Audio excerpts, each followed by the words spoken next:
오늘 제가 여기 아산에 와가지고 충청남도 나누가 기쁨 설명회를 하게 된 것을 대단히 기쁘게 생각합니다. 오늘 이 자리에는 이미 나누가 기쁨에 대해서 알고 계신 분도 계시지만은 또 새로 오신 분도 계시기 때문에 나누가 기쁨의 그동안의 과정이 어떻게 됐는지 벌써 15년의 역사입니다. 그래서 15년의 역사가 어떻게 흘러왔는지 하는 것에 대해서부터 먼저 말씀을 드리고 그리고 나서 최근에 나눔과 기쁨이 겪었던 어려움 그리고 앞으로 나눔과 기쁨이 어떻게 가려고 한다 하는 비전 이거를 이렇게 세 가지로 말씀을 드리도록 하겠습니다. 이 단체가 만들어진 지는 15년이 됐습니다. 맨 처음에 나눔과 기쁨이 추구하는 목표는 민간 사회 안전망입니다. 말하자면은 시장에서 이제 경쟁을 하다 보면은 시장에서 이기는 사람이 있고 낙오하는 사람이 있죠. 낙오하는 사람들을 돌보기 위해서 정부가 사회 안전망을 만듭니다. 이를테면 복지 지원 시스템이죠. 근데 거기에도 허점이 있고 사각지대가 있어서 거기서 또 낙오하는 사람들이 생깁니다. 그 사람들을 돌보기 위한 노력을 민간 차원에서 민간 사회 안전망을 만들어서 그 사람들을 돌보자. 그 사람들을 돌보는 일을 교회가 하자. 그것이 나눔과 기쁨이 처음에 시작하게 된 아이디어였습니다. 처음에 출범이 어떻게 됐냐면요. 제가 나눔과 기쁨의 이제 여러 모금을 위해서 우연히 JU의 주수도 회장하고 알게 됐습니다. 만나게 됐습니다. 저는 한 돈 1,000만 원 정도 좀 지원을 받았으면 좋겠다. 그러고 찾아갔는데 이분이 무슨 얘기를 하느냐 하면 자기 부모님이 어머님이 독거노인으로 쭉 계시다가 돌아가셨나 봐요. 그러니까 그 어머님에 대한 아픔 때문에 주 회장이 나한테 만약에 나눔과 기쁨이 독거노인을 돕는 운동을 한다면 자기가 열심히 돕고 싶다 그러더라고요. 그래서 제가 뭐라고 그랬냐면 당신이 어느 한 사람에게 매달 30만 원씩을 준다 그러면 그 한 가정을 도울 수 있습니다. 근데 만약에 그 돈을 저를 주면 제가 10가정, 20가정을 도울 수 있습니다. 그렇게 얘기를 했습니다. 그래서 그럼 어떻게 할 거냐? 그래서 나는 그 돈을 가지고 작은 교회 목사님들에게 매달 30만 원씩을 한 6개월 정도를 드리겠다. 그런데 그분들을 보고 CMS 모금을 하게 해가지고 그래서 자기가 한 달에 한 30만 원을 CMS로 모으고 그래가지고 그 돈으로 어려운 사람을 꾸준히 돌보는 활동을 하면은 그러면은 10가정, 20가정을 도울 수가 있습니다. 그러니까 10배, 20배로 그 돈이 증폭이 됩니다. 그런 얘기를 했죠. 그랬더니 참 좋은 아이디어입니다. 아무튼 서 목사님이 큰 일을 이루실 거라고 믿고 자기가 지원하겠습니다. 그래가지고 저한테 6억 원을 줬습니다. 그래서 그 돈을 가지고 제가 어떻게 했냐면은 국민일보, 기독공보 이런 데다가 홍보를 해가지고 작은 교회 목사님들이 가난한 사람들을 돌보는 일을 하면 우리가 6개월 동안 매달 30만 원씩을 지원하겠습니다. 그 광고를 냈습니다. 그랬더니 전국에서 300명이 모였습니다. 그래서 300명한테 저희가 그 아이디어를 설명을 하고 진짜 한 달에 30만 원씩 지원을 시작을 했습니다. 그리고 이걸 하면서 CMS 모금을 해서 그 돈으로 어려운 이웃을 돌보는 그런 일을 해야 됩니다 하고 얘기를 했습니다. 그리고 한 3개월 지나고 나서 보니까 돈만 타고 일은 안 하는 거예요. 일 뭐 한다 그리고 실제로는 안 하고 이게 대부분이더라고요. 그래서 이제 그 다음부터는 이제 더 이상 이런 식으로 하면 지원 못 한다. 그랬더니 왜 약속 안 지키냐 막 불만도 하고 그러는데 나는 이거 이렇게 이 돈을 갖다가 헛되게 써버리면은 나는 완전히 패망이다. 그래서 못하겠다. 이제 그렇게 됐죠. 근데 가만히 보니까 그 300명 중에 100명은 아주 열심히 일을 한 거예요. 네, 그분들은 정말 여태까지는 목사님들이 어려운 이웃을 돌보는 것에 대해서는 그동안에 별로 관심이 없고 무조건 복음 전하고 전도하는 일에만 관심을 갖고 있었던 분들이, 왜냐하면 신학교에서 교육을 그렇게 받았으니까 전도 프로그램만 갖고 있었는데 요 나눔과 기쁨의 제안에 따라서 어려운 이웃을 돌보는 일을 하기 시작을 한 거예요. 그래가지고 아픈 노인이 있으면 데리고 병원도 가고 먹을 게 없으면 또 먹을 거를 도와주고 외로운 사람에게 친구가 되고 그런 여러 가지 활동들을 이분들이 하기 시작을 한 거예요. 그러니까 그 활동을 하면서 이 목사님이 그 동네에서 소문이 난 거예요. 야, 우리 동네에 예수님 같은 목사님이 있다 하고서 소문이 나기 시작을 한 거예요. 그 다음에 이 목사님도 가만히 보니까 내가 2000년 전에 예수님처럼 살고 있구나 하는 것을 깨닫게 된 거예요. 예수님이 어떻게 사셨냐? 예수님이 배고픈 사람에게 먹을 걸 주고 병자를 치유하고 외로운 사람의 또 버림받는 사람들의 친구가 되고, 그게 예수님께서 사신 모습이거든요. 내가 예수님처럼 살고 있구나 하는 것을 깨닫게 된 거예요. 그러고 나서 그 다음에 발견하게 된 아주 중요한 깨달음이 뭐냐면, 여태까지는 어떻게 하면 내가 정말 나도 명석교회 김사환 목사님 같은 큰 교회를 만들 것이냐 해가지고 그 교회 성장에만 오매불망 전념을 했었는데 그게 그렇게 목표대로 되나요? 안 되죠. 그러니까 항상 주눅이 들고 자기 교회가 작은 거에 대해서 아주 열등의식을 느끼고 이러고서는 힘겹게 살아왔는데, 이 나눔과 기쁨 활동을 하면서 뭐를 깨달았냐면 교회 성장이 목표가 아니로구나, 우리가 예수님처럼 살면은 그게 중요하구나 하는 걸 깨닫게 된 거예요. 그리고 그 다음에는 이 목사님들의 목회관이 달라지기 시작을 한 거예요. 내가 정말 예수님처럼 살려고 분투하면은 그걸로 나는 내 목회가 완성된 거다. 어느 누구 앞에서도 난 당당하게 그렇게 살아갈 수가 있다. 이렇게 돼버린 거예요. 그래서 처음에는 나눔과 기쁨의 목표가 민간 사회 안전망을 만들어서 어려운 이웃을 돌보자 하는 것이 처음에 꿈이었는데, 이 꿈이 거기서 또 발전을 해가지고 예수님처럼 살기 위해서 분투하는 단체다 하는 걸로 발전이 된 거예요.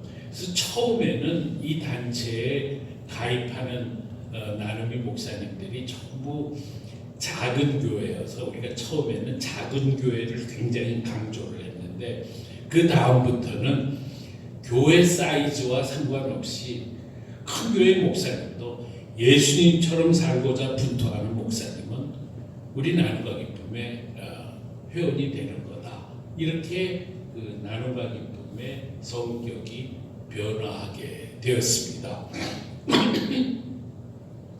그리고 그 다음에는 그래서 나눔과 기쁨이 지난 15년 동안 오면서 많은 어려움도 겪고 우여곡절도 겪고 또는 분란도 있었고 그랬지만은, 그럼에도 불구하고 이 단체가 15년 동안 꾸준히 성장 발전하게 된 이유는 뭐냐면, 저는 그렇게 생각합니다. 우리가 예수님처럼 살기 위해서 분투하는 단체다. 라고 하는 그 목표 때문에, 그 목표가 너무 좋기 때문에 사람들이 여기를 떠날 수가 없었고, 어떻게 쓰든지 나눔과 기쁨을 키우는 것이 중요하다, 그런 생각을 했기 때문에 그동안 이 단체가 꾸준하게 성장을 했다라고 생각을 합니다. 우리가 예수님처럼 살기 위해서 분투하는 과정에서 어떻게 하면 그렇게 살 수 있느냐, 그렇게 사는 게 불가능하죠. 불가능한데 그렇지만 우리가 또 그렇게 살고자 노력하지 않을 수 없는 것은 우리 한국 기독교 역사 속에서도 정말로 예수님처럼 산 사람이 있습니다. 저기 전라남도 증도의 문준경 전도사님, 정말 예수님처럼 살았습니다. 시간이 없어서 문준경 선생님의 삶의 모습을 제가 설명드리지는 않겠습니다만은 여러분들도 잘 아시리라고 생각합니다. 또 저기 여수의 손양원 목사님, 그분도 정말 예수님처럼 살았습니다. 또 광주의 엘리자베스 쉐핑 선교사, 서석평 선교사, 그분도 그렇게 살았습니다. 다 호남, 전라남도의 세 분이 다 전라남도인데요. 그분들의 삶을 보면은 우리가 감히 따라가기 어려울 정도로 그런 모습으로 살았거든요. 그러니까 아니 그렇게 실제로도 산 사람이 있는데 우리도 한 번밖에 없는 인생이고, 더군다나 우리가 주님의 종으로 살겠다고 결심하고 주님의 종으로서의 삶을 살고 있는데 내가 예수님처럼 살려고 분투하는 그런 목사가 되어야 되지 않겠느냐, 그런 생각을 지금 우리가 하게 된 겁니다. 그런데 그동안 나눔과 기쁨을 하면서 보니까요, 예수님처럼 살려면 우리가 다 죄인이고 어려움이 있고 한계가 있고 끊임없이 꼬꾸라지면 다시 오뚜기처럼 일어나고 그런 일들을 반복하면서 보니까 우리에게 두 가지가 필요하구나 하는 것을 깨달았어요. 하나는 뭐냐면 자기 혼자서는 예수님처럼 사는 게 불가능하다. 예수님처럼 살겠다고 결심한 목사들의 어떤 연대가 필요하다. 목사들이 모여서 우리 다 같이 예수님처럼 살자. 그리고 다 같이 합의하고 서로 격려하고 함께 기도하고 또 다시 새 출발하고 하는 그런 그룹이 있어야 내가 용기를 가지고 그 길을 갈 수 있다. 그게 없으면은 세상 흘러가는 대로 그냥 우리도 따라가 버리고 만다. 그래서 나눔과 기쁨이라는 단체를 만드는 게 필요하다. 이게 첫 번째 인식입니다. 그 다음에 두 번째 인식은 뭐냐면은 좋은 프로그램이 있어야 된다. 그겁니다. 예를 들면 우리가 선한 사마리아인의 비유가 있지 않습니까? 우리가 선한 사마리아인의 비유처럼 길거리에 누가 쓰러져 있어. 그러면 그 사람을 들쳐오고 집에 데려가서 목욕시키고 옷 갈아입히고 식사 대접하고 아픈데 치유하고 그러는 거를 한두 번은 할 수 있습니다. 근데 그거를 매일 그렇게 하면은 틀림없이 마누라한테 쫓겨날 겁니다. 네. 내가 이 말을 하면 사람들이 웃는데 그래도 웃는 사람이 있네요. 그런데 그거를 갖다가 우리가 프로그램화하면은 우리가 할 수가 있다는 겁니다. 예를 들면 여기 아산시다. 아산시에 목사님들이 한 30명 정도가 딱 뭉쳐가지고 우리가 선한 사마리아인처럼 살자. 월요일 날 도움을 청하는 연락이 오면은 그거는 이 목사님이 담당해라. 화요일 날 거는 저 목사님이 담당한다. 이렇게 순번을 정해가지고 담당을 하면은 그러면은 매일 들쳐오고 집에 가는 게 아니라 한 달에 하루만 그렇게 하면 되거든요. 그럼 그건 할 수가 있다는 겁니다. 다 같이 힘을 모아서 아산에서 목사님들이 선한 사마리아인의 비유를 구체적으로 실천하는 게 가능하다. 그런 겁니다. 그러니까 다시 말하면은 좋은 프로그램을 많이 개발을 해가지고 그 프로그램을 실천해 나갈 때 우리는 그렇게 사는 삶을 살기가 훨씬 용이해진다. 그러면 우리가 지속적으로 할 수 있다. 그렇게 생각을 한 겁니다. 그래가지고 제일 먼저 우리가 관심을 갖게 된 프로그램은 반찬 나눔입니다.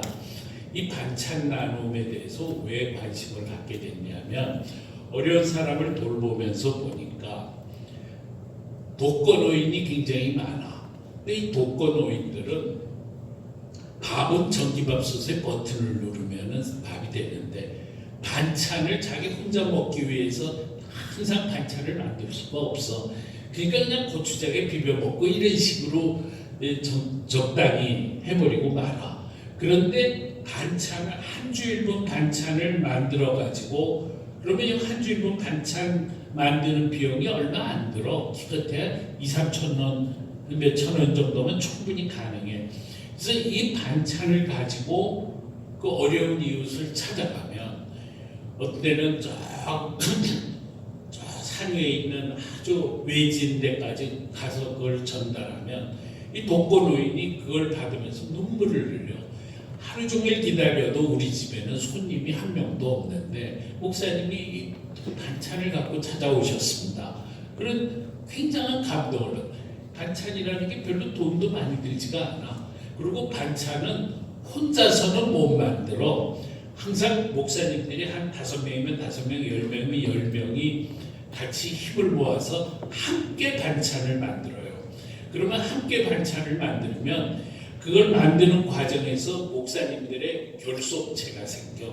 항상 예배 보고 기도하고 그러고서는 반찬 나눔에 나서고 그러니까는 아주 같은 뜻을 가진 목사님들의 귀한 공동체가 한편으로 생기고 다른 한편으로 어려운 이웃들을 돌보는 일을 하는 거예요. 그리고 이런 일들을 하면서 교회가 막 성장을 하는 거예요.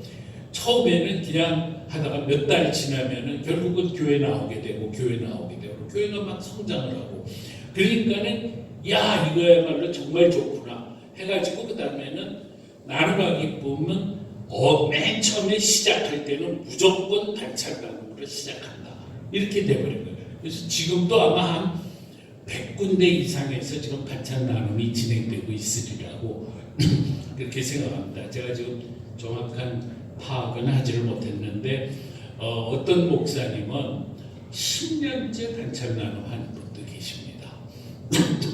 그러니까 그렇게 계속 할 수 있었던 것은 계속 반찬이 오기를 기다리는 분들이 계시기 때문에 그걸 안 할 수가 없는 거죠.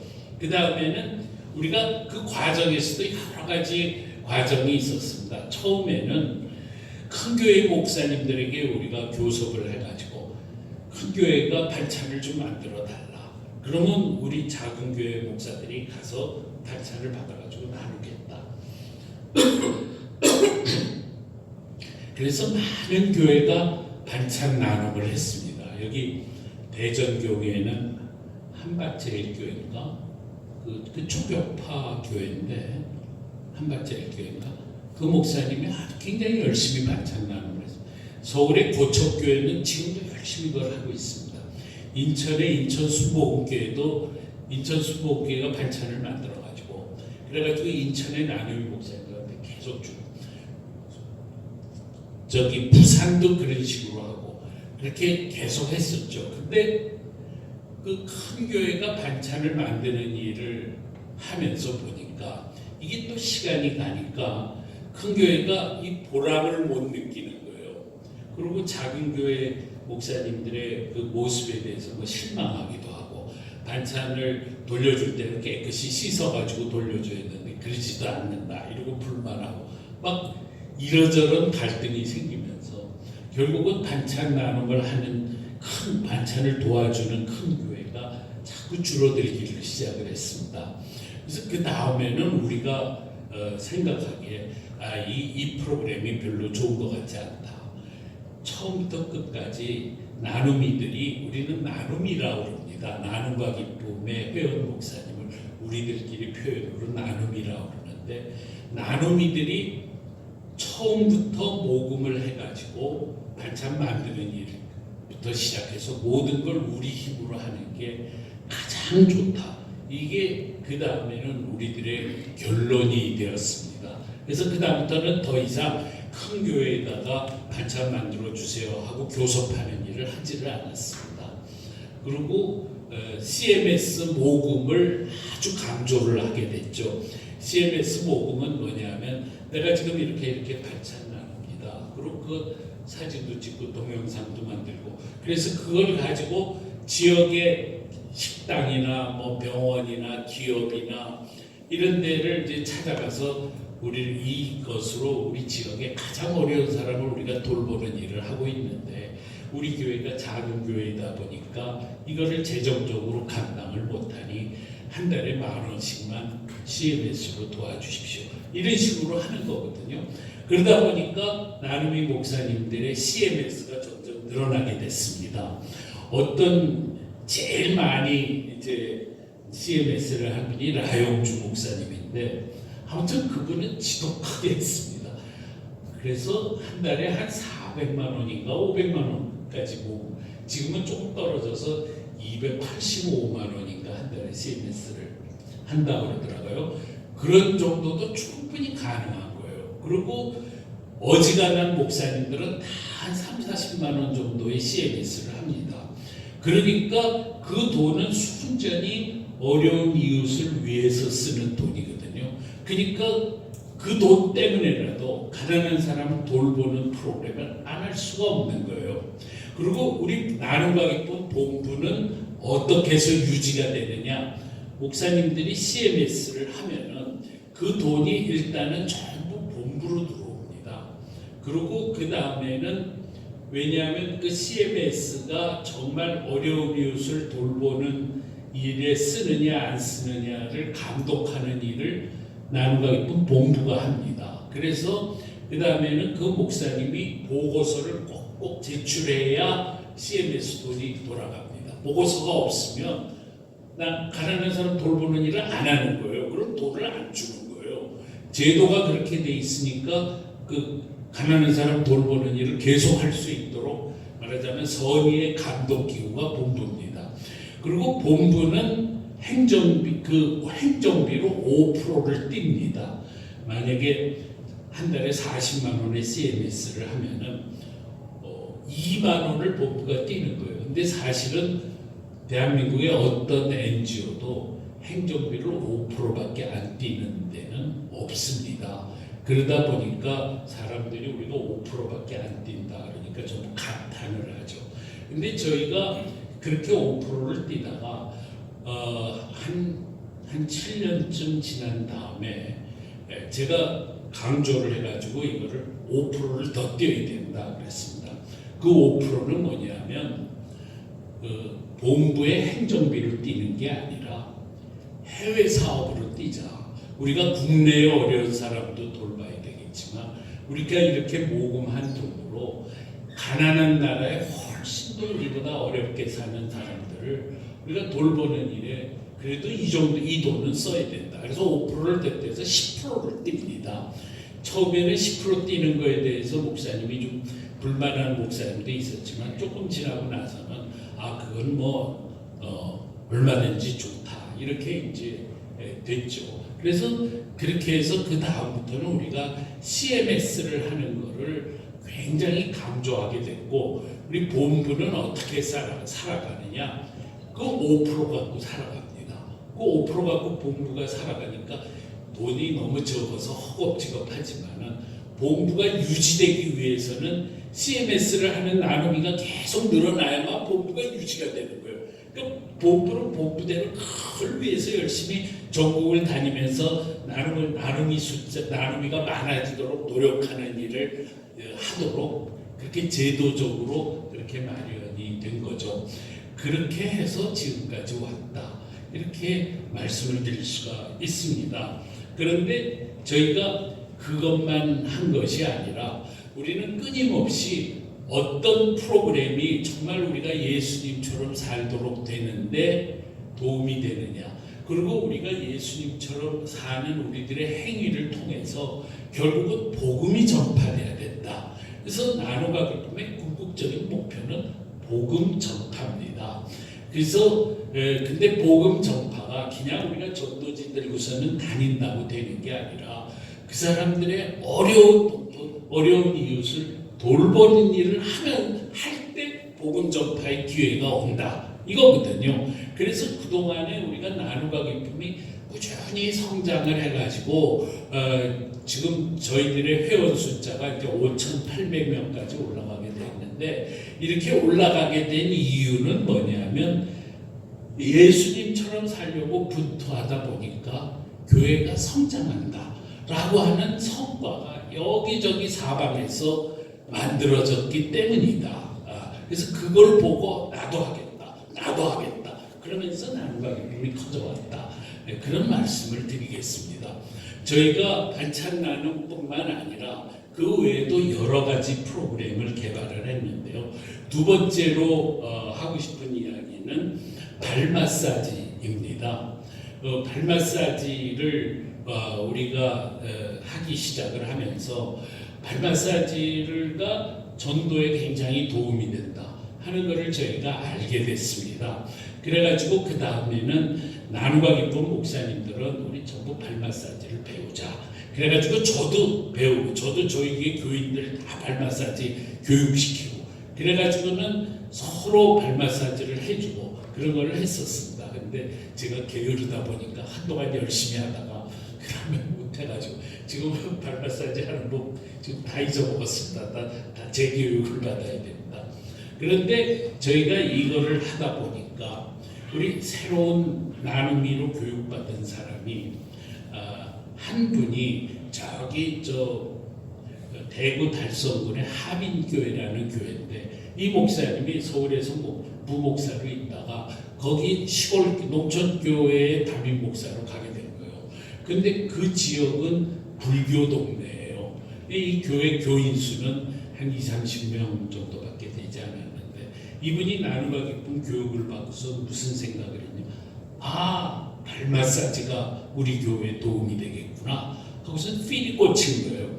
그러니까 그 다음에는 자기 교회 교인들에게 발 마사지 교육을 다 시켰어. 그리고 권사님, 집사님 이래가지고 매주 토요일마다 발 마사지 봉사단을 만들어가지고 한 5명 정도가 토요일이면은 동네 경로당을 찾아다니면서 노인들에게 발 마사지를 해드린 거예요. 그러다 보니까 들어누워 있던 사람이 일어나기도 하고, 당뇨병 수치가 떨어지기도 하고, 막 건강이 굉장히 좋아지는 거예요. 그러면서 그냥 그 교회가 동네에서 막 칭송이 자자하고 소문이 나고 그렇게 되는 거예요. 그리고 한 6개월 지나니까 이 교회 교인들이 배로 늘어난 거예요. 그리고 지금에 와가지고 그 마을 전체가 그냥 이제는 예수 마을로 바뀌고 있다라는 거예요. 그래서 이 발 마사지 교육이라는 게 너무 좋구나. 그 다음부터는 저희가 이 반찬 나눔과 발 마사지를 또 결합을 했어. 그래서 어느 독거 노인이 있으면 그냥 반찬만 드리고 오면은 전도할 시간이 없어. 근데 드리고 그 다음에 또 가서 발 마사지까지 해드려. 발 마사지 하면서 그분하고 대화하고 얘기하고 또 기도도 하고 전도도 하고, 그런 두 가지 프로그램을 결합하니까 너무 좋다 이렇게 된 거예요.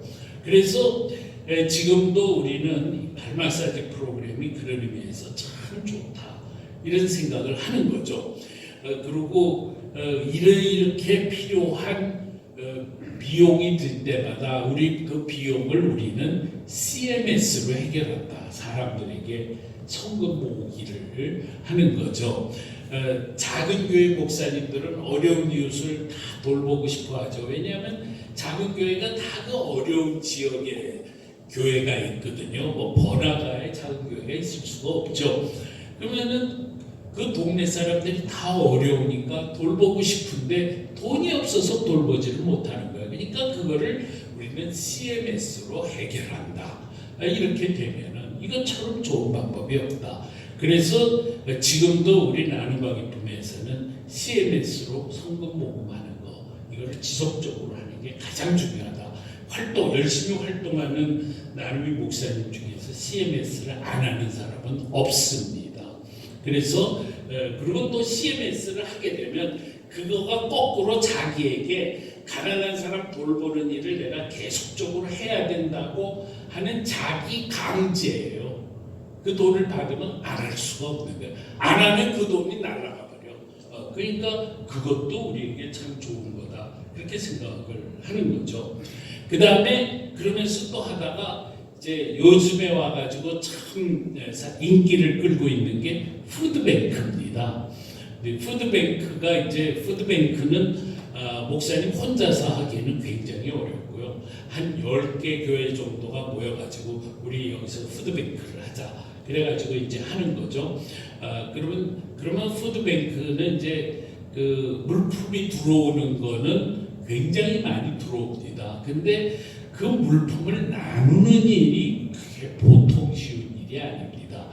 푸드뱅크에 들어오는 그런 이제 음식물이든지 물품이든지 그런 거가 이제 말하자면 유효 기간이 임박한 물건은 더 이상 시장에서 팔 수가 없으니까 그런 물건들은 푸드뱅크로 들어오거든요.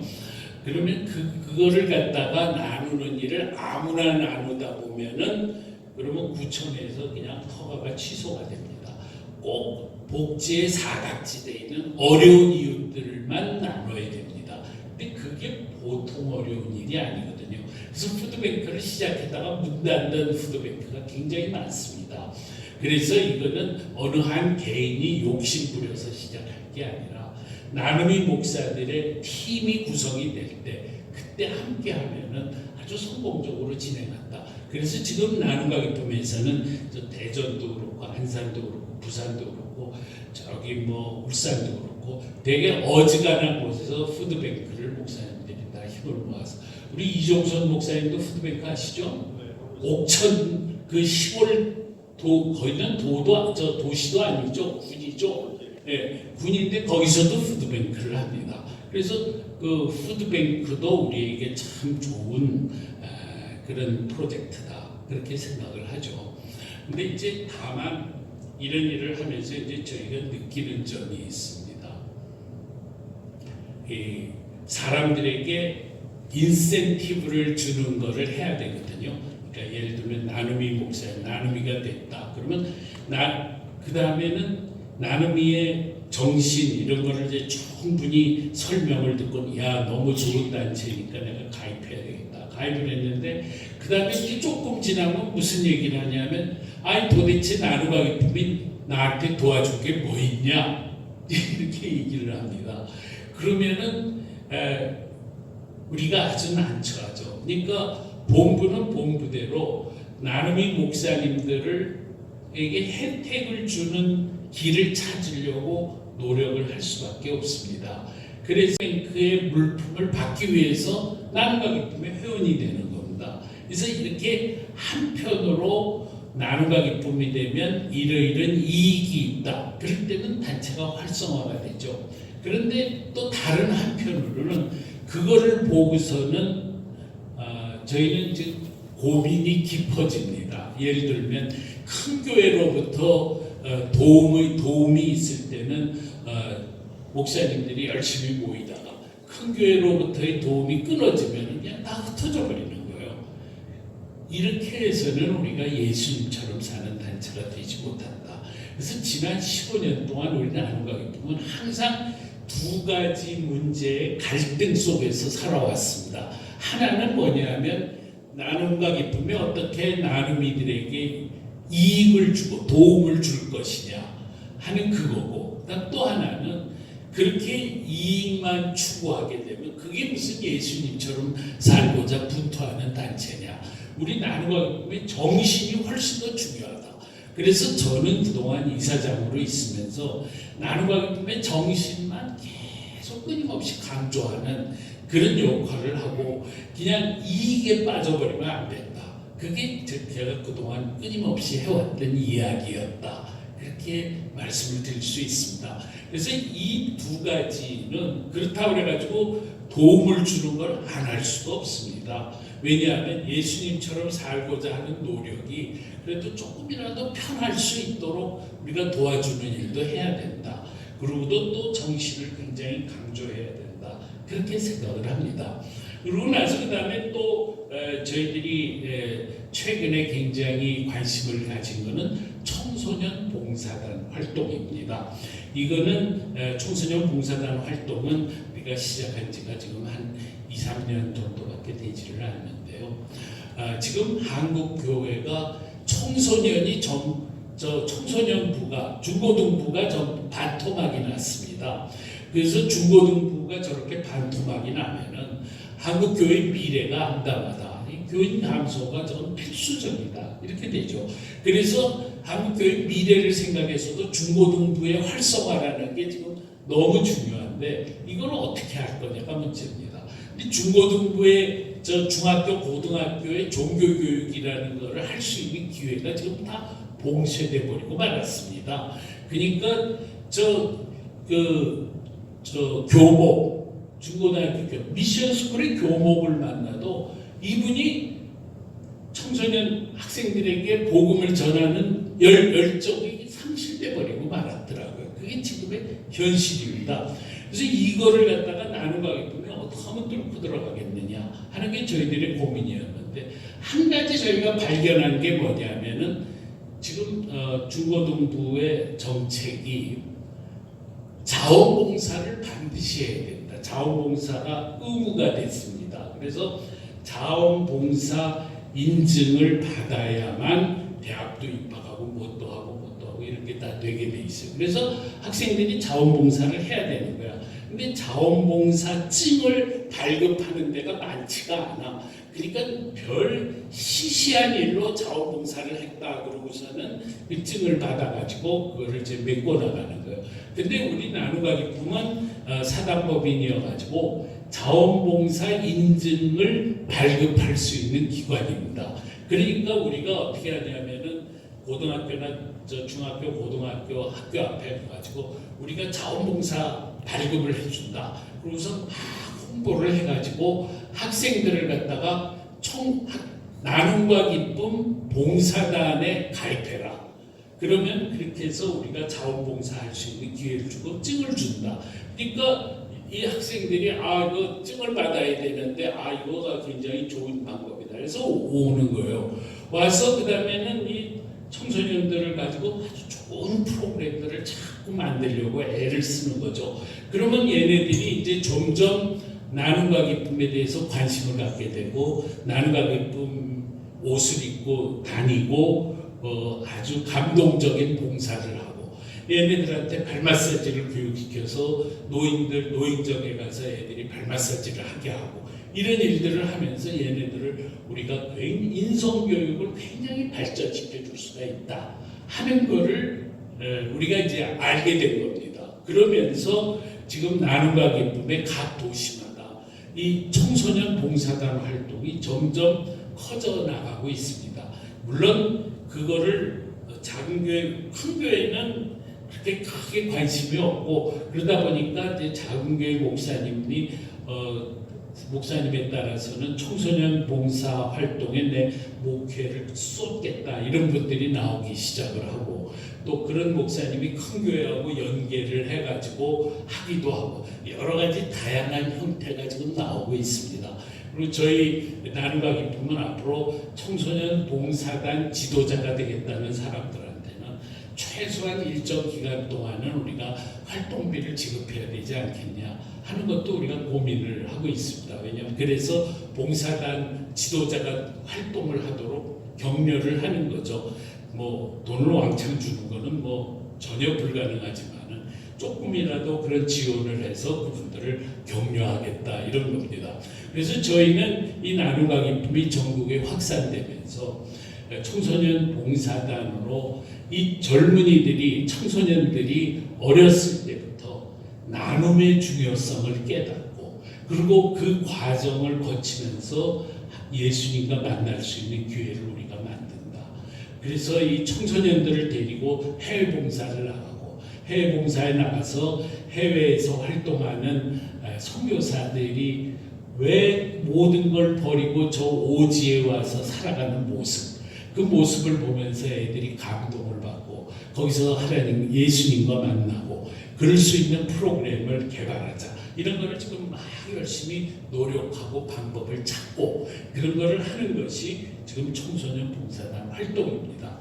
최근에는 이 노인 학교, 노인들이 워낙 많아지니까 노인 학교 프로그램하고 나눔과 기쁨을 결합하자라는 이제 아이디어가 그런 프로그램을 하는 사람들이 지금 늘어나고 있습니다. 그래서 그것도 우리가 본격적인 프로그램으로 그렇게 이제 만들어야 되겠다. 그렇게 생각을 하고 있습니다. 그래서 그런 방식으로 지금까지 왔다라는 말씀을 드립니다. 그리고 최근에 3년 전부터 우리가 길거리 모금을 하게 되었습니다. 길거리 모금을 하게 된 것은 처음에는 구세군이 항상 길거리 모금을 하지 않습니까? 저 연말에는. 그런데 구세군에서 그 모금을 하는 자원봉사자가 처음에는 구세군 사관이 했지만은 이게 커지니까는 이제 알바를 쓰기도 하고 이러면서 나눔과 기쁨에다가 제안을 한 거예요. 그래서 나눔과 기쁨 목사님들이 이 구세군 거리 자선 낭비를 했으면 좋겠다. 그러면은 모금한 돈의 60%는 자기네가 쓰지만 40%는 나눔과 기쁨이 어려운 이웃을 돌보는 데 써달라. 그래가지고 우리가 작년 3년 전에 구세군 이름으로 거리 모금을 해서 그때 저희가 모금한 돈의 총액이 1억 5천만 원이었습니다. 근데 그걸 하면서 보니까 이게 아니라 우리가 독자적으로 하는 게 좋겠다. 그래가지고 재작년에는 나눔과 기쁨이 독립적으로 하기 시작을 했습니다. 그러니까 구세군하고 막 싸움이 일어났죠. 그쪽에서 우리를 막 비난하고 그래도 그냥 그 비난을 받으면서 그냥 꿋꿋하게 나간 겁니다. 그렇게 나가다 보니까는 재작년에는 모금을 한 1억 원 정도밖에 하지를 못했습니다. 그렇지만은 거리 모금이라는 게 참으로 좋구나. 이거 해볼 만한, 적극적으로 해볼 만한 거다. 그래가지고 요번에 작년이죠. 작년 12월에는 우리가 이거를 좀 제대로 본격적으로 해보자라는 생각을 하게 되었습니다. 그런데 이 과정에서 우리가 작년에는 나눔과 기쁨에 분란이 생겼습니다. 분란이 생기게 된 것은 제가 최순실 사건 이후로 그 전까지는 제가 나눔과 기쁨 이사장으로서의 역할을 열심히 했는데 나라가 아주 큰 위기에 빠지게 되니까 지금 나눔과 기쁨보다 더 중요한 게 나라를 살리는 일이다. 그렇게 제가 생각을 하고 그리고 이제 제가 하고 있는 새로운 한국을 위한 국민운동의 이름으로 제가 태극기 집회를 처음 시작하게 되었습니다. 그러면서 그냥 그 일에 몰두하게 되니까 제가 2년 반 동안 나눔과 기쁨을 그냥 방치를 했습니다. 그래가지고 그 다음에는 작년 8월에 우리 나눔과 기쁨의 목사님들이 저한테 찾아와가지고 목사님이 애국운동 열심히 하는 거는 좋지만 그것 때문에 나눔과 기쁨의 피해가 많습니다. 젊은 목사님들이 나눔과 기쁨에 잘 들어오려고 그러지를 않고 그리고 호남의 나눔과 기쁨이 막 무너졌습니다. 실제로 무너졌거든요. 그런데 저는 요즘은 제가 애국운동하고 있다고 해서 그걸로 나눔과 기쁨이 피해를 보고 있다고 저는 생각하지 않습니다. 한 1년 전만 해도 그게 사실이어서 저도 굉장히 부담을 느꼈고 그랬다가 그래서 목사님이 명예이사장으로 물러서 주는 게 어떠냐 그래서 그 자리에서 좋습니다. 그랬습니다. 그러고서는 제가 후임으로 김변호 목사님을 이사장으로 추대를 했고 그래서 모두가 김변호 목사님을 이사장으로 세우자 하고 영월에서 모든 본부장들이 모여서 다 같이 합의를 하고 그랬는데 그리고 이사장으로 추대를 했는데 그 다음에 나눔과 기쁨 내부에서 일부가 김변호 목사는 그냥 서경석 목사를 너무 지지하나 서경석 목사 아바타니까 안 된다 하는 이제 주장을 하는 사람들이 막 나온 거예요. 원래 나눔과 기쁨은 나눔과 기쁨 안에는 좌파는 사실은 거의 없습니다. 왜냐하면 저는 우파 운동을 한 지가 벌써 한 30년 가까이 됩니다. 제가 나눔과 기쁨을 맨 처음에 시작할 때 저는 이미 우파 운동의 지도자였습니다. 그런 상태에서 했기 때문에 예를 들면 NCC 쪽 목사님들은 서경석 목사가 싫어서도 나눔과 기쁨에 들어오지를 않습니다. 그런데 그리고 나눔과 기쁨은 무슨 이념적으로 우파냐 좌파냐 그런 거에 대한 건 하나도 없습니다. 여러분들도 잘 알다시피 우리는 오로지 가난한 사람 돌보는 일만 해왔거든요. 그러니까 이제 그러다가 제가 이제 태극기 집회를 하면서 치열하게 문재인 정권하고 싸우는 일을 하게 되니까 이제 서경석 목사가 그걸로 부각이 되니까 그러니까 이제 우리 안에서도 어려움이 이제 발생한 점이 생긴 거죠.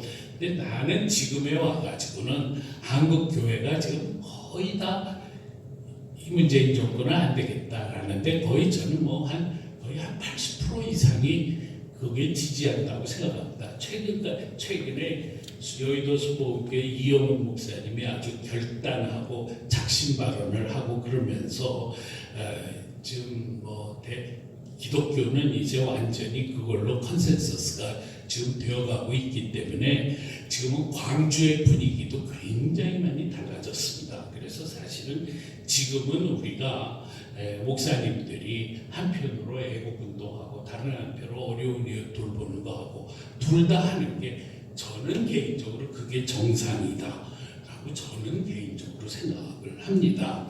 그리고 다만 그것 때문에 제가 이사장직이 부담스럽다면 내가 물러서겠다 그랬는데 김변호 목사님을 또 내치는 프로그램이 안에서 만들어지면서 나눔과 기쁨 이사장이 두 사람이 된 거예요. 두 사람이 돼가지고 서로 막 이렇게 끊임없는 갈등 관계가 되니까 그런데 거리 모금을 이제 하는 때가 다가왔단 말이에요.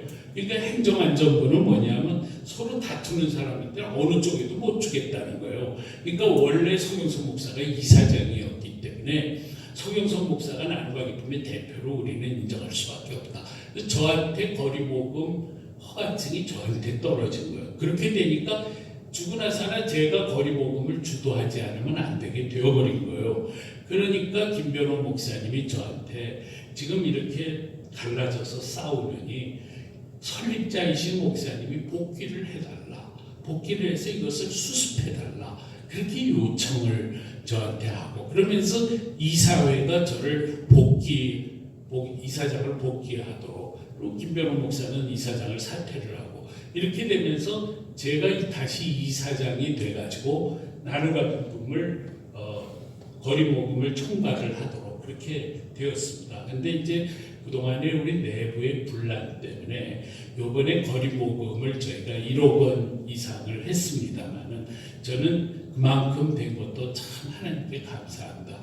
이만큼 된 것도 우리 나눔의 목사님들이 애를 써서 정말 크게 수고해서 그래도 지난 수준을 유지한 것은 참 다행이다 그렇게 생각을 합니다. 근데 제가 이 거리 모금을 주제를 하는 일을 하면서 많은 것을 깨달았습니다. 우선 첫째로 나눔과 기쁨에 제가 나눔과 기쁨을 방치하고 있었던 2년 반 동안에 지역의 나눔과 기쁨 활동이 거의 다 이렇게 죽어버렸는데 그거를 본부가 제대로 케어를 하지 못했구나 하는 것을 알게 됐습니다.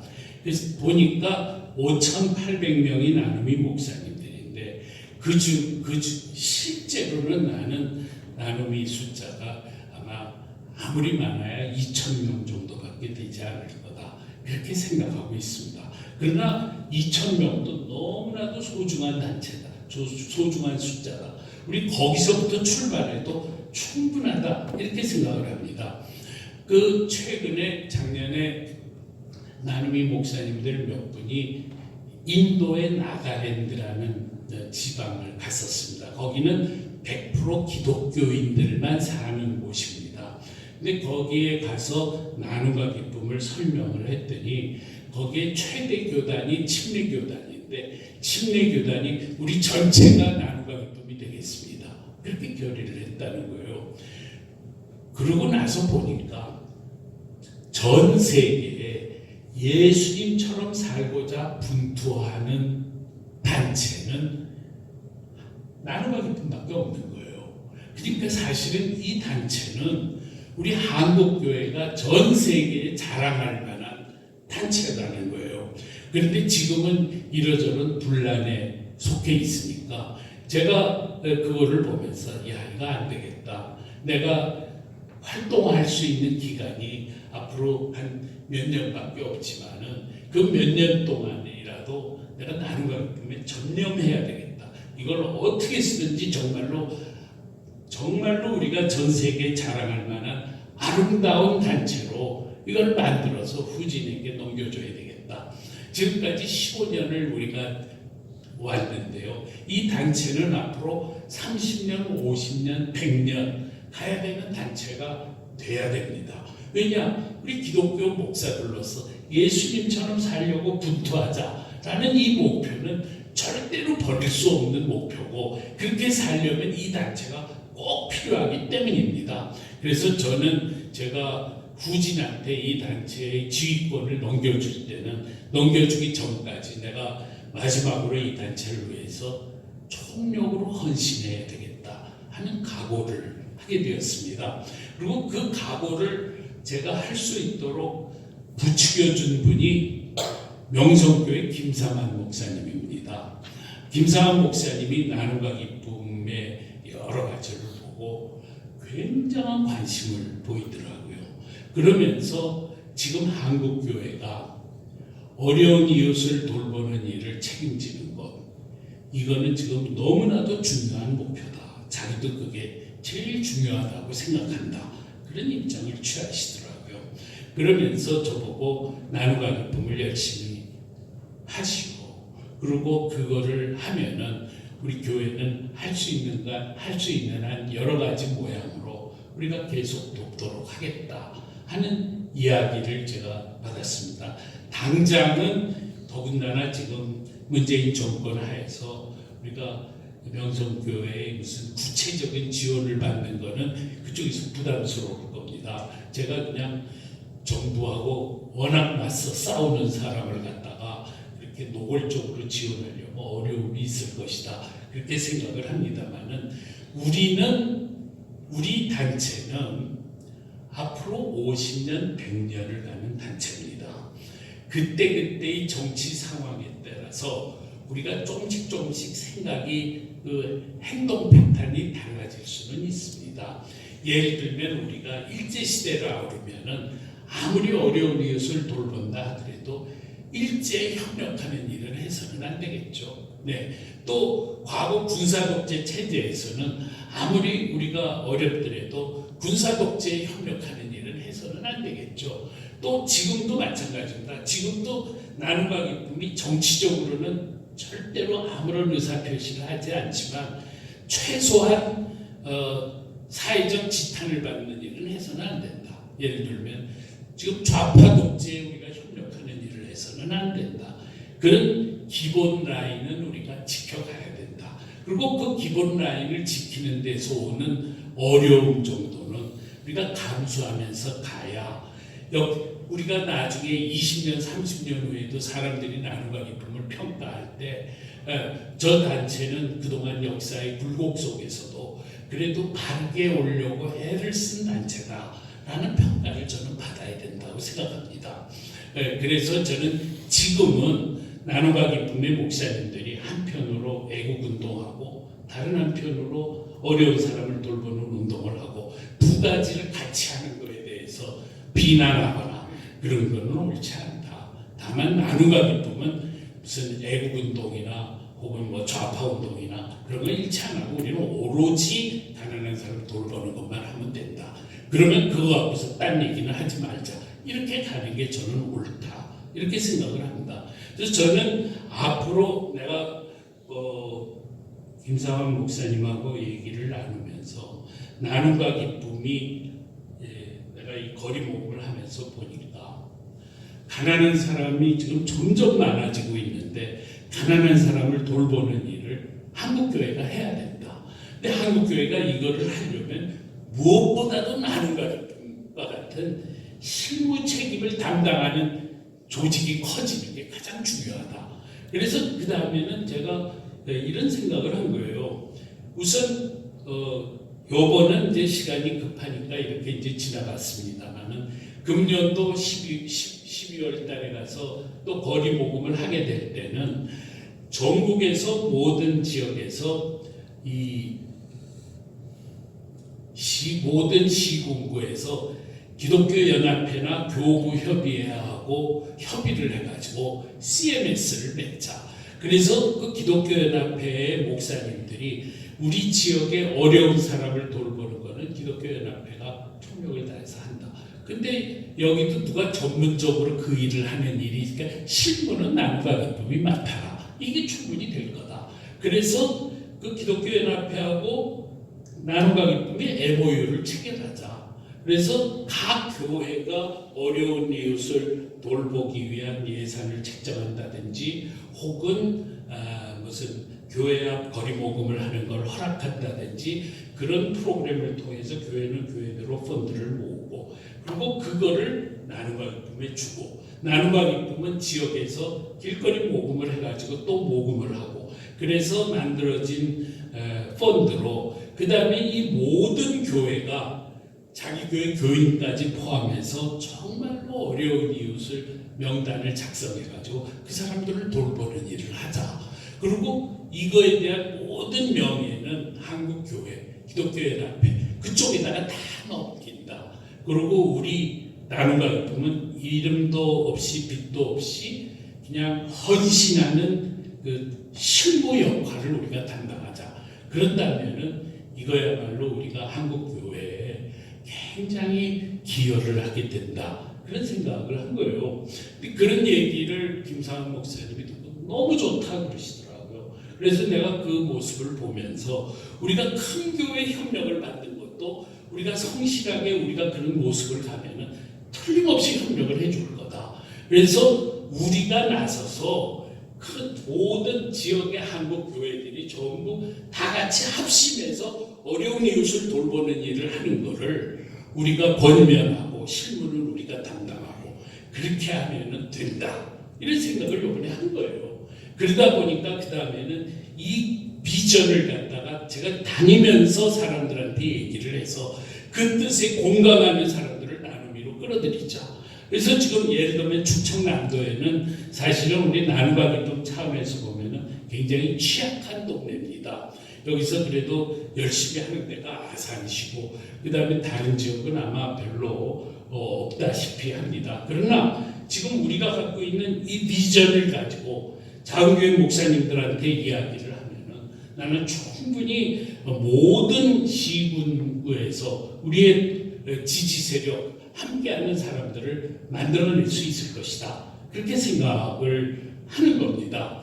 그런데 그래서 이제 저는 이 CMS 거리 모금을 금년도 12월 달에 가서 거리 모금을 할 때는 어떻게 할 거냐 그거에 대해서도 이제 많은 생각을 했습니다.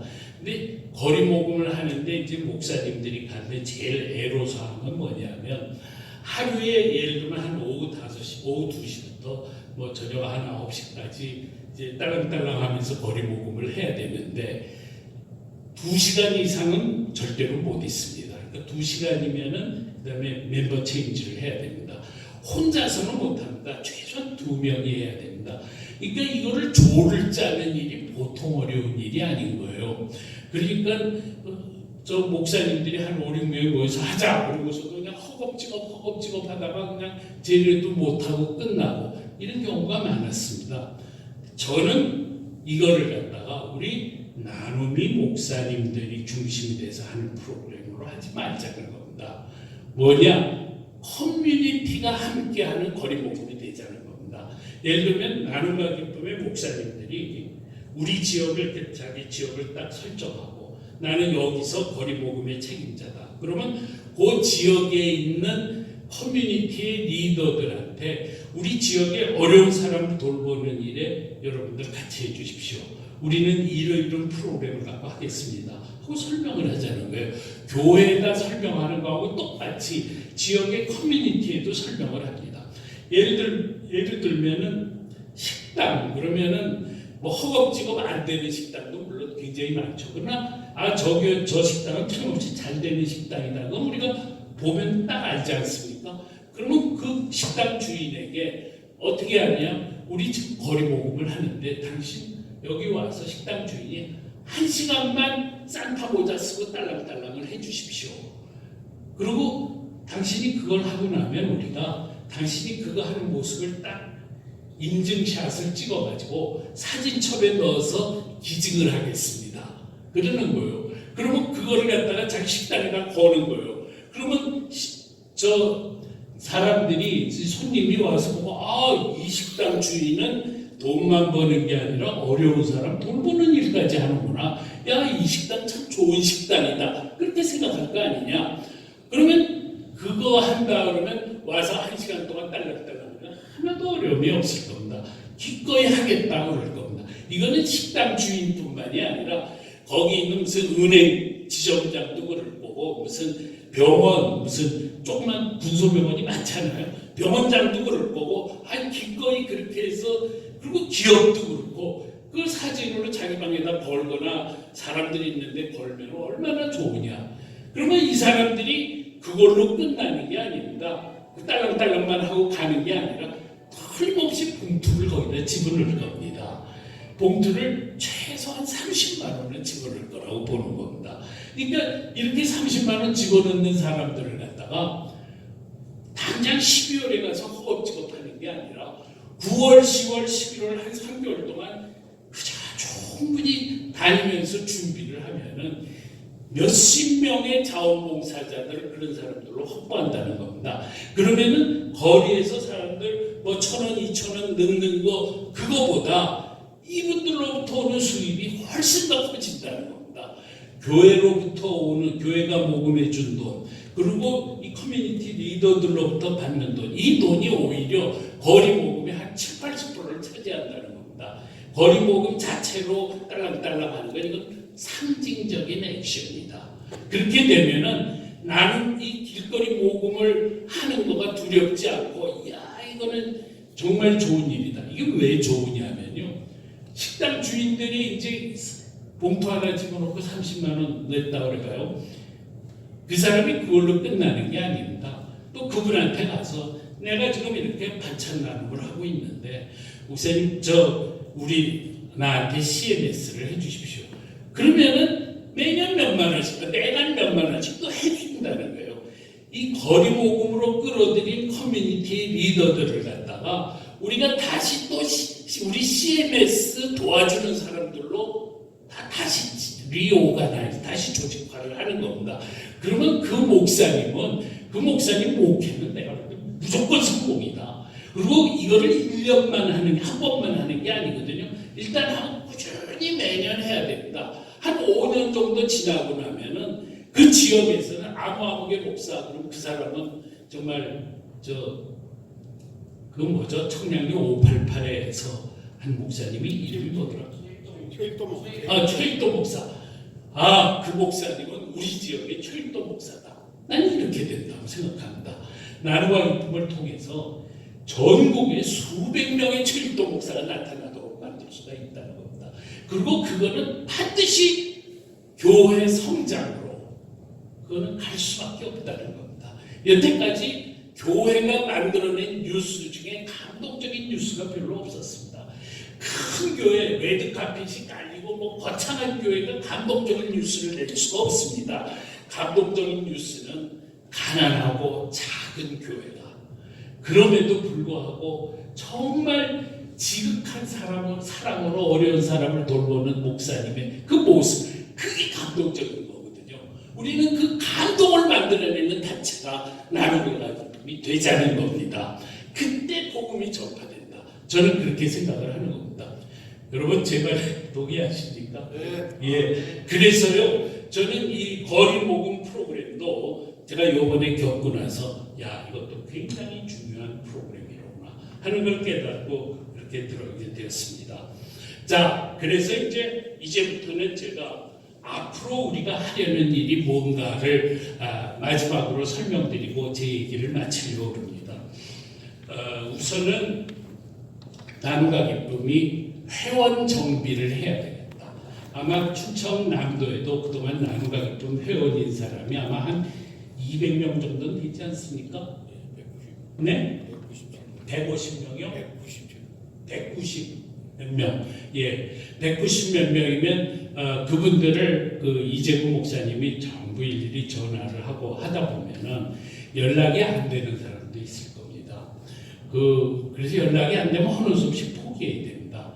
그러나 두고두고 수소문을 해서 그분하고 접촉하려고 노력하면은 불가능하지는 않을 겁니다. 여기 충청남도가 작은 동네니까.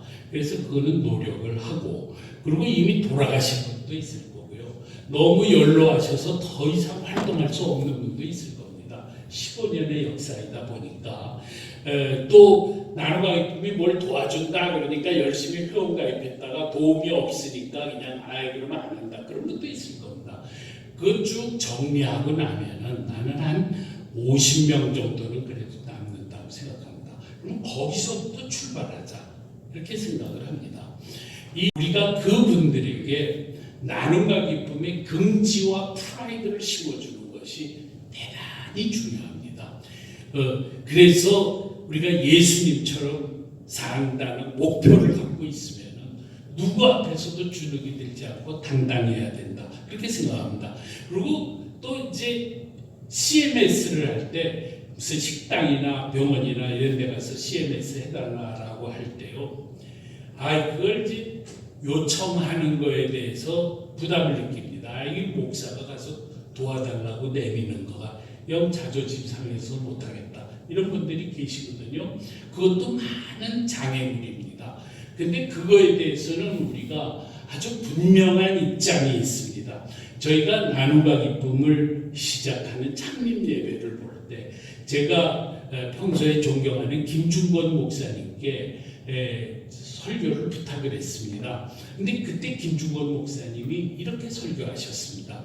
자기는 우리 한국교회에 이 어려운 이웃을 돌보는 그런 단체가 만들어지기를 참 고대를 했는데 나눔과 기쁨이 바로 그런 역할을 하게 됐다. 자기는 나눔과 기쁨이 출범하게 된 게 너무 고맙다.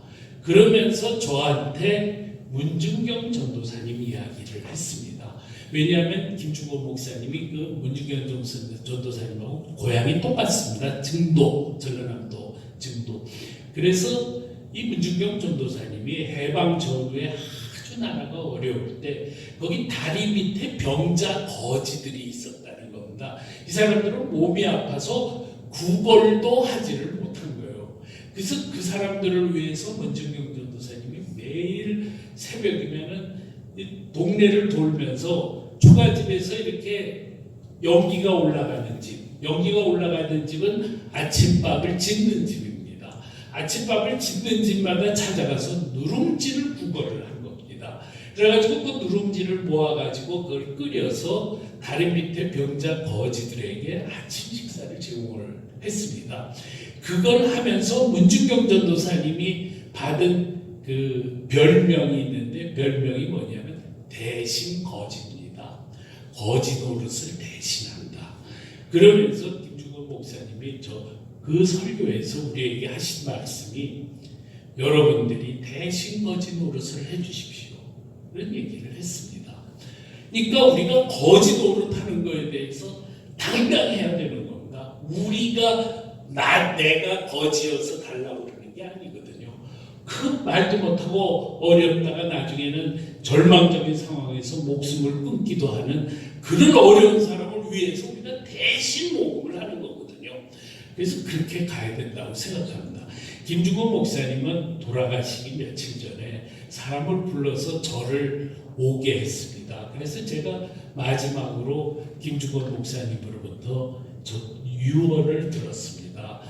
너무 힘드셔서 말을 제대로 못 하셨는데 내가 김 목사님만 생각하면 눈물이 납니다. 네, 그분처럼 이렇게 사랑이 넘치는 분이 참 없더라고요. 그래서 근데 그분이 나한테 서 목사님 나눔과 기쁨이 너무 중요하니 목사님이 열심히 해주십시오. 그렇게 마지막으로 저한테 부탁을 하고 그리고 떠나셨습니다. 그래서 여러분 우리가 이 나눔과 기쁨을 하는 것은 대신 거지다. 그거를 여러분들 꼭 기억하시고 사람들에게 당당하게 그 뜻을 전하는 일을 했으면 좋겠다. 그런 말씀을 드립니다. 그래서 저는 뭐냐면은 충청남도에서 모든 시군구에서 나눔과 기쁨 지구장을 선정을 하자는 겁니다. 그게 지금 첫 번째입니다. 근데 지금 아마 충청남도에 지구장이 있는 군이 아마 몇 개가 안 될 거라고 봅니다. 그러면은 그래서 오늘 저희가 이 동영상을 찍습니다. 이 동영상을 가지고 나눔과 목사님들한테 이걸 꼭 좀 봐달라 그러면은 그걸 보고 하는 사람들이 충분히 하겠다는 사람들이 많이 나올 거다. 그리고 그렇게 되면 우리가 다시 두 번째 설명회를 충청남도에 가서 제2 설명회를 하고 그날은 이쪽 충청남도 북부 지역에서 한 번 하고 그다음에 충청남도 남부 지역 뭐 청양이나 공주나 그쪽에서 또 한 번 하고 이렇게 두 번을 하고 나면은 그러면은 나눔과 기쁨의 거의 모든 구에서 이 지부를 만들고 조직을 만들 거다. 그래서 지역에서도 이거를 하자. 근데 이제 거리 모금을 하면서 거리 모금이 이제 도시형이다. 저는 그렇게 생각을 해서 농촌에서는 거리 모금을 어떻게 하지? 그런 생각을 했었는데요. 충남의 이종선 본부장님이 이거에 대한 대안을 만드셨더라고요. 농촌에서도 충분히 거리 모금을 할 수 있다. 어떻게 합니까? 그러니까 5일장이 쓸 때마다 가서 거리 모금을 한다는 겁니다. 그러면 이렇게 몇 개 군이 함께 이렇게 연대를 해가지고 그래가지고 이 군에서 5일자 할 때 그 다음 날은 옆에 군 5일자, 다음엔 어디 5일 이렇게 돌아가면서 거리 모금을 하면은 얼마든지 우리도 거리 모금으로 성공할 수 있다. 그렇게 했습니다. 그래서 그러면 그거를 갖다가 1년 동안 준비를 해가지고 정말 제대로 만들면 교회가 아주 훌륭하게 이걸 해낼 수 있을 것이다. 그렇게 생각합니다. 그리고 그 다음에 우리가 뭐가 필요하냐 하면 나눔과 기쁨이 어려운 이웃에 대한 정보를 계속 수집을 해야 된다는 겁니다. 지금 복지의 사각지대에 있어서 기초생활 수급자가 되지 못하는 사람들이 문제입니다. 그 기초생활 수급자가 되지 못하는 사람들을 갖다가 우리가 그 정보를 계속 수집을 해서 그걸 갖고 있자는 겁니다. 그렇게 되면은 어려운 사람을 돌봐야 되겠는데 그렇게 생각하는 사람은 다 나눔과 기쁨에다가 찾아오게 됐습니다. 우리가 가장 정확한 정보를 갖고 있으니까 우리가 그런 단체가 되자는 겁니다. 일단 기초생활 수급자가 되면은 정부로부터 54가지 지원을 받기 때문에 걱정할 필요가 없습니다. 걱정은 수급자가 사정 때문에 못된 사람들, 그 사람을 우리 교회가 돌봐야 되거든요. 그래서 우리가 이 정보를 모집하는 것을 꼭 해야 됩니다. 그래서 이번에 우리가 거리 모금한 돈을 사용할 때는 나눔과 기쁨의 이 어려운 이웃 신고센터에 신고된 사람한테만 도와줘야 된다. 그렇지 그런 사람이 아닌 사람을 도우면은 이거는 우리가 본부에서 허락을 안 한다. 그렇게 지금 하고 있다라는 말씀을 제가 드리겠습니다. 그리고 그 다음에 우리가 앞으로 뭘 하려고 그러느냐면 이번에 우리가 여름 수련회가 끝나고 나면은 긴급 지원 프로그램을 하려고 합니다. 사실은 우리가 긴급 지원 프로그램은 우리가 나눔과 기쁨의 오랜 꿈입니다. 우리가 한동안 열심히 위기의 전화를 만들어서 어려운 사람이 맨 마지막으로 도움을 청하는 단체가 나눔과 기쁨이 되자. 그래서 안산은 안산에서 우리가 위기의 전화 프로그램을 하겠다. 전화가 오면 우리 목사님들이 바짝 해서 그거를 돌보자. 이런 식으로 했거든요. 그런데 그게 지역에서 해가지고 그동안 다 실패를 했습니다. 그래서 이번에 우리가 올 여름이 지나고 나면은 본부에서 긴급 지원 프로그램을 시작합니다. 최근에 나눔과 서울의 서초구의 박찬주 목사님이 서초 지부장인데 이분이 굉장히 어려워요. 자기 아들이 지금 완전히 뇌경색으로 지금 완전히 의식을 잃고 지금 쓰러져 있습니다. 그런 상태에서 한 주일에 한 번씩 노인들을 위한 무료급식 프로그램을 계속 했는데 자기 교인 중에서 이걸 꼭 해야 된다 하는 사람들이 있어서 이분이 그냥 죽어라고 했는데 그걸 하면서 교회 나중에는 무료급식 장소가 없어서 교회에서 무료급식을 하다 보니까 교회 집주인이 화장실 더러워지고 이거 뭐 도저히 안 되겠다. 그래가지고 목사님 나가라 그런 거예요. 근데 이 목사님은 무료급식 하면 돈이 떨어지니까 그 다음에는 보증금 다 찾아서 보증금을 월세로 바꾸고 그래서 그 돈도 다 쓰고 막 형편없는 상태가 되어 있더라고요. 그래서 그분이 나눔과 기쁨 본부에 와가지고 호소를 해서 저희가 홈페이지에다가 박찬주 목사를 도웁시다 글을 올렸습니다. 그리고 지금 박찬주 목사님이 굉장히 용기를 얻었습니다. 그리고 이번에 우리가 서울에서 거리모금에서 받은 거를 그 돈의 일부를 박찬주 목사를 들여서 박찬주 목사 개인이 쓰는 게 아니라 거기 노인들에게 무료급식하는 비용을 우리가 도와주자. 그렇게 하면은 됐다 이렇게 생각합니다. 저는 이 박찬주 목사 케이스를 우리가 홍보하는 이유는 그게 하나의 샘플이다. 그런 식으로 우리가 정말 안타까운 나눔이를 돕는 일도 하고 뿐만 아니라 정말 어려운 사람이 있으면 그거를 우리가 홈페이지에도 올리고 뉴스레터도 만들어서 뿌리고 이렇게 해가지고 무료 이 긴급 지원 프로그램을 우리가 꼭 성공시키자는 겁니다. 그래서 대한민국에서 누구든지 정말 이제 완전히 절망에 빠져서 이제는 내가 정말 극단적인 선택을 할 수밖에 없다. 그럴 때는 마지막으로 전화 거는 곳이 나눔과 기쁨이 되도록 하자는 겁니다. 그리고 나눔과 기쁨에 그런 호소가 오면 우리는 무조건 하다못해 10만 원이라도 일단 무조건 돕고 봐야 된다. 119 프로그램이 가짜로 119 부른 환자들도 많을 겁니다. 가짜 환자. 그렇지만 119는 무조건 달려갑니다. 우리도 그렇게 하겠다. 가짜로 도와달라고 해도 우리는 무조건 10만 원은 돕는다. 그렇게 하다 보면은 이것이 정착이 되면은 많은 분들이 나눔과 기쁨의 긴급 지원 펀드가 마르지 않도록 우리를 도와주는 이런 일들이 얼마든지 있을 수 있다. 그래서 대한민국에서 어려운 사람을 돌보는 기독교인들 그러면 그건 무조건 나눔과 기쁨이다. 이렇게 되도록 이 단체를 만들자는 겁니다.